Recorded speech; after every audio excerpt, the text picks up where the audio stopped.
Tots els objectius buscaven el mateix, captar aquesta imatge, la de l'exemplar de capsigrany bru que va ser vist aquí per primera vegada fa 45 dies. Des de llavors, ornitòlegs i aficionats de tot l'estat han vingut fins a aquesta finca de Deltebre per veure'l en persona. Hemos conseguido verlo, nada más llegar, había mucha gente, nos han indicado dónde estaba y bueno, es una maravilla ver este pájaro en la península ibérica, que no és propio de aquí i és la primera vez que se ve en Espanya. És una satisfacció molt gran, com si guanya el Barça. Et fa il·lusió perquè, clar, com que és una espècie que és difícil de trobar si no és el seu hàbitat fora d'ell, doncs, bueno, que vingui aquí i que hi hagi una oportunitat i l'aprofitis i el vegis, fa molta il·lusió. I és que aquest exemplar jove ve de Sibèria i en comptes d'anar a passar l'hivern a la Xina o a la Índia, ha arribat fins aquí.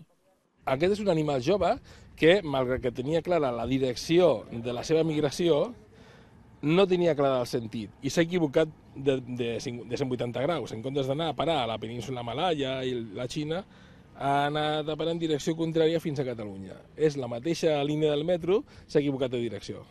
Aquest visitant inesperat tornarà a migrar cap a Sibèria en unes setmanes, però si s'ha trobat bé a casa nostra, potser podria tornar a venir l'hivern que ve. Sandra Takagi, TV3, Deltebre.